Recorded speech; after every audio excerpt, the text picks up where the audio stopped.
Welcome to the Americas 360 podcast. Get the inside scoop and the outside perspective on the latest developments from Canada, Latin America, and everywhere in between. Americas 360 is a production of the Woodrow Wilson International Center for Scholars. This is Americas 360, and I'm your host, John Molesky. This program is brought to you by the world's #1 think tank for regional studies. And Americas 360 is a collaboration among the Wilson Center's Argentina Project, Brazil Institute, Canada Institute, Latin American Program, and Mexico Institute. Well, the COVID-19 pandemic has created the largest disruption to education systems probably in global history, affecting nearly 1.6 billion learners across all continents. According to a UN report, closing schools has had an impact on 94% of the world's student population and up to 99% when you isolate low and lower middle income countries. And now it's back to school season, raising countless questions about how and if schools can safely reopen. To provide an overview of the situation, we're going to hand things off to Argentina Project Director Benjamin Gadan. He's standing by with this episode's special guest. Take it away, Benjamin. Many thanks, John. Gabriel Sánchez Zinny, welcome to Americas 360. Thanks for joining us. Thank you, Ben. How are you? I'm wonderful. Gabriel, you currently work for the city of Buenos Aires, Argentina, and from 2017 to 2019, you were the Minister of Education for Buenos Aires province. You supervised policy for 4.7 million students in more than 18,000 schools. And in that job, you focused a lot on improving access to technology in the classroom, including laptops and tablets, through a program called Aprender Conectados, to learn connected. The pandemic has drawn attention to unequal access to technology as students attempt to study remotely. As you know, Bolivia has closed schools for the rest of the school year. In Chile, only rural schools are permitting in-person learning. One of the reasons we brought you on today was to see if the experience you had as minister in Buenos Aires province has taught you anything about educational inequality, not only in Argentina, but throughout Latin America and the hemisphere. Thank you, Ben. Thank you for that introduction. I think that, as John was saying at the beginning, the pandemic and the lockdowns are really accelerating change, and I might say reforms as well at the education systems in Latin America, certainly in Argentina. Let me start with 4 changes briefly that I see that are happening in this acceleration of reforms of different circumstances or contexts. The first one is technology. Technology has been around education for many, many years now, but I think that clearly now technology is here to stay. Everybody's talking about combined, presential and blended learning, presential and digital, and you see it more and more at the high school level, at the university level. Universities in Latin America were still not digital. Almost around 100 universities in Argentina, they didn't have undergrad digital programs. Now all of them are working with Zoom or some other platform. So I think technology clearly is here to stay, and also because teachers became much more familiarized with the using of technology. Because of this imposition of homeschooling, because of the pandemic, every single teacher is still teleworking, is working at home. So that I think is helping as well to accelerate the incorporation of digital learning in schools in all levels, but especially at the high school level. The other consideration about technology is how all these years we saw platforms, educational platforms growing and trying to get involved in the education system. And at the end of the day, we're all using Zoom.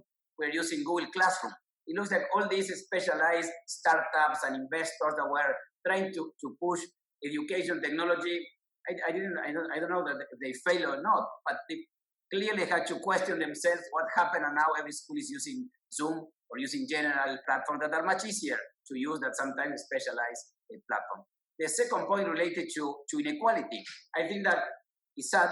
We more evidently see inequality in our system. We always knew. You look at any indicator in Latin America and you see there's a group of students that are learning not as fast as other groups or are not learning that much. But now it's much more evident because it's not so much about learning. It's about connection. It's about the housing conditions of where the students are being educated. It's about the parents education as well. If you have a mother or a father with not elementary school complete, it's much more harder to learn if you are at home. So I think inequality is much more evident, but that might be something positive because now policymakers in Latin America, in Argentina, even principals are realizing that inequality is there, inequality is at school. So this might generate or trigger much more investment and focus from government and civil society on inequality. And let me talk about two more changes that I see, Ben, very briefly. The third one is about parents' involvement. I think that parents are being educated about their children's education. You see parents much more involved in education because they are, of course, with their children at home. And I think that parents are becoming different kind of engaged with education, and they're probably becoming much more demanding or better companions to teachers when schools come to presential. And the fourth one is about socio-emotional skills. At the policy level, we all talk about 21st century skills, critical thinking, curiosity, team working. I think that all of those are much more clear now at the school level. Who will question that the ability to adapt to change is important to teach at the school? Or, of course, critical thinking or curiosity, or lifelong learning. So I think that this is also generating a change in the awareness that we are getting about the importance of socio-emotional skills. Gabriel, it's one thing for there to be new awareness of educational inequality and long-term thinking about how to address it. But we're in an educational crisis today with students unable to access in-person learning and many of them unable to participate remotely. What examples have you seen that are at all promising in the region at the moment? I mean, from what I see, Argentina, Brazil, Costa Rica, are putting content on television, hoping people will be able to access it. In Colombia, there's a program, Upended Digital, that makes available digital learning tools, but that's very different than even remote live education with a teacher. Have you seen working models that are distributing hardware to students that are finding ways to really provide something that resembles the in-classroom experience? And that's a great question. You need to do all at the same time, television, radio. Here in the city of Buenos Aires, we provide already more than 12,000 devices, laptops, 12,000, especially to the most vulnerable families. We came together with the students that were not connected, and we deliver devices to them, internet connection to them, printed materials. We provide food every 2 weeks in schools. So together with the food that we provide printed materials, especially to those parents, to those families that we know have not been connected in the last month. So the approach is, I think, doing everything at the same time, and also taking the reality of this opportunity to provide internet to all these families. But what we owe Latin America society as countries is we need to provide internet to everyone. This is like running water or like electricity. So I think that now finally we understand that internet provision, especially to most poor students, is key to promote their development. We have just a minute left, Gabriel. I want to know what the long-term impacts will be from this experience, however long it lasts. I mean, on the one hand, you've referenced the realizations about inequality that need to be addressed, the adoption of educational technology, so-called ed tech, that could be useful going forward. On the other hand, is this a lost year that will put Latin America even further behind? We all know the data from these closely watched PISA exams that show Argentina and the rest of the region often lagging in math, science, reading compared to OECD averages. Is the legacy from this experience going to be that Latin America falls further behind in its educational performance? Certainly will be challenges related to learning, especially with the most vulnerable students that we were talked recently. In many governments, that is being addressed as we discussed. We also need to study and analyze that. We don't have the results yet, but we are doing now with INECO, a neuroscience institute at the city of Buenos Aires, the psychological effects, the depression, trauma, many effects that are impacting children, are impacting adults, not just on education, but in terms of being in a lockdown for so many months, looking at your parents, talking about war and depression and pandemic, many words that are new for the newer generations in Latin America. So that I think will have an effect as well, not just from an education point of view, but from a psychological and sociological point of view. Those effects are still yet to see, but I think it's important that we at the education system start to analyze them and study them and see how students are reacting to that and how we help as well teachers. Because this is not only for the impact on students, but also on teachers that have been heroes of this pandemic as well, trying to really engage with students in these very complicated situations and challenges. Gabriel Sánchez Zinny, thank you so much for joining us. We appreciate your insights about the impacts of the pandemic on education in Latin America and what we'll see in the future as Latin America grapples with educational inequality and the need to adopt these educational technologies. Thank you so much, Gabriel. Great to speak to you. Thank you so much. Thank you for the opportunity. Thank you, Benjamin. Thank you, Gabriel. We'll be right back with our roundtable and more on education and the return to school in the shadow of the pandemic. You're listening to America's 360.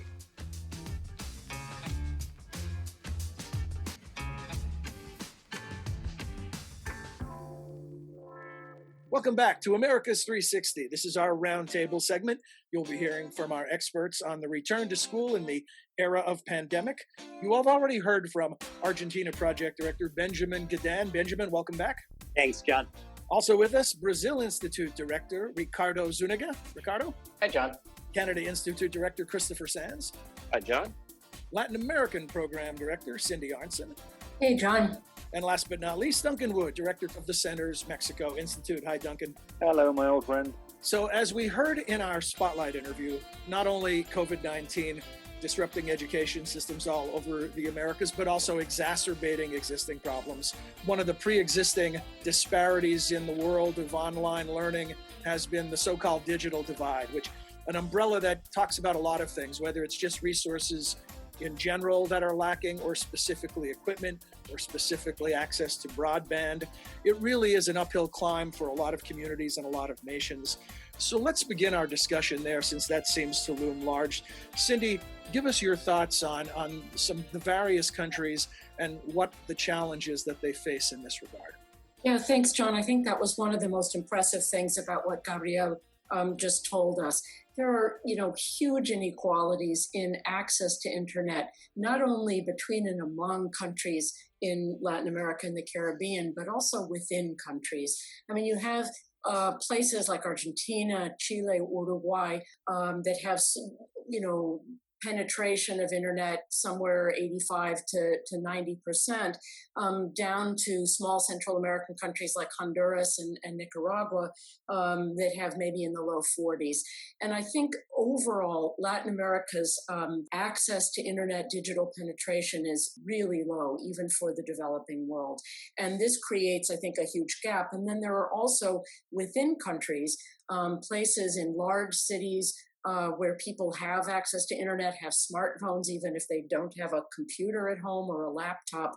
And in rural areas, it's a lot different. And even within cities, the difference between, say, a business district and favelas or slums, in a large capital city, is also tremendous. And at a time when inequalities in general are becoming magnified throughout the region, inequalities in access to healthcare, public versus private, the number of informal workers who are falling back even more than people that might have some form of social protection. This is yet another aspect of the inequality that is really, really troubling in this time of the pandemic. Cindy, you're completely right, and I think that it's another symptom of this inequality that is growing across various sectors and with various manifestations. But I think, particularly with regard to what Gabriel's comments, I think the concept of the internet and access to information as a utility is an absolutely key concept here. This is no longer something that is really debatable. Clearly, access to information is completely linked to not only education, but almost every other aspect of living. And when you run into a crisis like this one, it's a perfect example of why that's the case. It ties into other areas where there's disparity. For example, when we talk about remote areas, there's often the lack of access to internet is often connected to the lack of access to energy or to the lack of access to other elements of public services that are available in urban areas and areas closer to big cities. So it is tied to this bigger set of issues. There have been companies that have been involved in distributed energy and have used the access to internet by remote population as a hook to get government approval across the region for why that's both necessary and desirable, even though it's a new concept in some cases. In the case of Brazil, it's always been hydroelectric energy, but that's run its course to some extent. So now these issues of distributed energy are very connected to these issues of addressing vast populations in vast parts of the country that don't have services that are available. Chris Sands, you're up. It's interesting to hear and contrast what's happening in other parts of the Americas with what's happening in Canada. And I think there's an element that Latin America could benefit from that Canada certainly has, and that is greater social cohesion. We have not seen the partisan polarization on the issue of COVID response that we've seen, for example, in the United States. So as a result, most provinces are working constructively to get kids back to school, whether it's to a private school, usually a religious affiliated school, or to the public schools. They've made some adjustments. Obviously, they want kids from the 4th grade up to the 12th grade to wear masks. And they've broken high school students who are a bit more vulnerable and a bit more social, to be honest, into cohorts so that their large class sizes are now chopped into little groups so that they can limit some of the interactive learning and keep testing under control and try to monitor the students' health. And most universities are going to online education. When you put all that together, what you've seen is federal and provincial officials just working together in a very constructive way. Now, going to something that Gabriel talked to us about, Canada doesn't have quite as severe a digital divide. But I'd say before technology, the advantage Canada's had is better cooperation on all sides and less partisan polarization. It may not solve the problem, but it makes solving the problem a lot easier. Chris, is that exportable?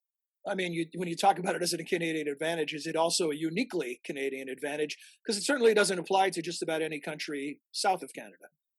But certainly you think about the United States, and we'd love to import some of that Canadian friendliness. I think it's partly also that within the Canadian system, the federal government's run by the Liberals. Almost all the provinces are run by other parties. And there is on education, fiscal federalism dynamic where the federal government provides the funding and the provinces provide the delivery, whether it's healthcare or education or whatnot. And I think that's tended to make people cooperate a little bit more. At the end of the day, though, I think it also meets with what the average Canadian expects, which is that in a crisis, put the partisanship to one side and let's all focus on working together. And whether that's exportable, it's certainly emulatable. And I think we should expect that from politicians across the region, at least if we can. I have to say that, we've all spent a lot of time in the region, and we've seen how reality really doesn't match up to what politicians tell us. For years, Mexican politicians have been talking about providing, universal access to the internet. They've been talking about providing, computers to every student. And the fact is, as you travel throughout Mexico, you realize that although one of the major telecommunications companies says that all of Mexican territory, is their territory, it's very often that you don't get a signal. And as we have all learned during this pandemic, having access to internet is not the same as having reliable access to internet. I mean, how many of us have had to upgrade our service, spending a small fortune on a monthly basis by Latin American standards on just having access so that we can do this kind of Zoom interaction? So what's been intriguing about the Mexican case recently is that Mexico has decided to basically forego internet teaching. And they have opted for a television-based platform, something they've been using for a number of years anyway, through sort of open university courses and something called the telesecundaria, where they've been trying to provide open access to secondary education. There are a number of problems with this, though. Although most of the population has access to television, the timing of the classes is not always optimal. There have been examples of classes being scheduled for late at night, and kids, are obviously not going to be learning at their optimal rate at those times. Other questions that are out there are, well, look at the telesecundaria experience to date, and those have been the poorest performing students in Mexico. And part of the problem, of course, is that when you're learning through television, it tends to be entirely passive. The advantage of having an internet connection is that at least there is some kind of interaction if it's handled right. And unfortunately, I mean, from what I see and talking to colleagues and friends in Mexico, is that those, once again, who can afford private education are getting a huge leg up over those who depend upon the public system. Why does every story end up as a story of the haves and the have-nots? Benjamin, your thoughts on this? You did bring up the question during your interview with Gabriel about everything old is new again. We're talking about old technologies, TV, what used to seem like very exotic distance learning now seems clunky. Indeed. I mean, TV, radio, I mean, it's all a profound indictment of the public education systems in a region that long has acknowledged the need for better access to technology. It shouldn't have required a pandemic where remote education is the only option for these investments to have been made. And in countries that made the investments earlier, like Uruguay, today every student in the Uruguay public education system has access to technology and an educational device of some sort that the government is investing in. So, those that invested, it's paying off now in a really important way. Those that did not are suffering from their lack of foresight, or in many cases, they recognize the problem. They just never put in the resources needed. What do we know about Nicaragua, almost the Sweden-like country in the Americas that never closed the schools in the first place? Nicaragua is one of those cases in the region. It's been a real outlier in terms of the government's utter denial that there's a need for social distancing, or that the pandemic is really having an effect. And I think that it was an extreme example of the fear on the part of Daniel Ortega that closing down the country because of the pandemic would lead to unacceptable economic costs. And as a result, the rate of contagion is very high. The government is not being forthcoming about the statistics about what's going on. And Nicaragua also has one of the lowest rates of internet penetration in the entire hemisphere. So the fact that schools have not been closed is just another manifestation of that denial. And if I could perhaps just on a brighter note, I think that sometimes there is a great deal of innovation that is prompted by a crisis of this nature. The Dominican Republic is putting in 1,000 free Wi-Fi hotspots. There's a renewed push to get these educational technology platforms up and running. The limitations and the inequalities, are what they are. But I think that the region is really stretching to find ways to meet this challenge. And there may be some innovations that will be more permanent and long-lasting. Should we expect more from the private sector? Look, I mean, I think the private sector, to the extent that they are impacted by this, are they consider themselves both victims to some extent of the circumstances, and in many cases they've been asked to be involved specifically in the pandemic response. But where it comes to the issue of education, I think that's also an area where there's potentially some innovation. I think that, I don't know how many of you were affected by the Zoom outage this morning that hit so many. I have a college student at home who was impacted. That's happening across the region. You're seeing industries that are being stretched because they're simply not prepared for and used to this kind of situation.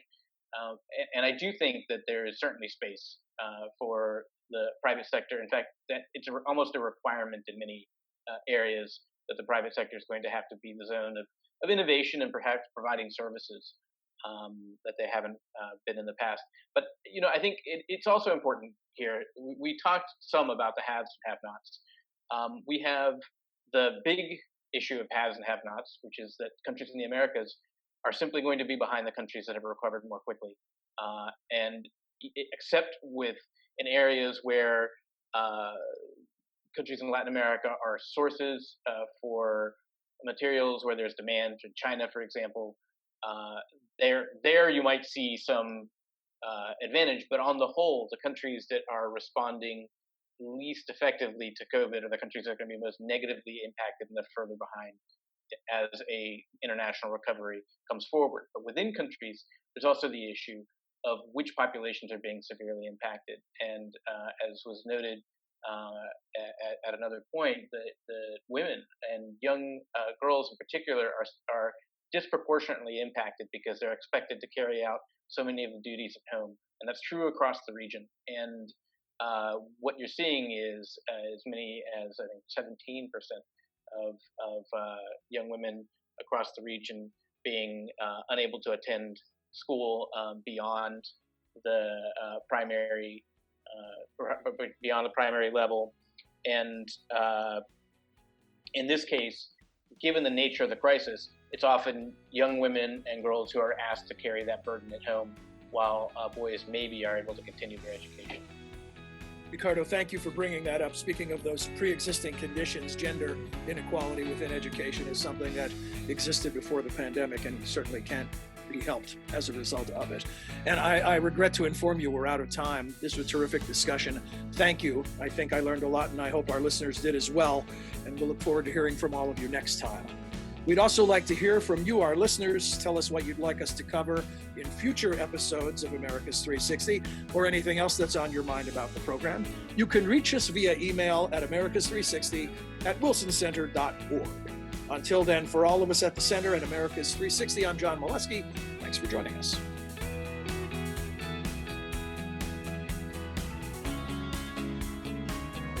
You have been listening to America's 360, a podcast about the innumerable ties among the nations of the Western Hemisphere. America's 360 is produced and edited by Oscar Cruz, Angela Robertson, and Mariana Sanchez Ramirez. You can subscribe wherever you listen to your favorite podcasts. To learn more about our programs, please visit wilsoncenter.org. And please join us again next time for another episode of America's 360.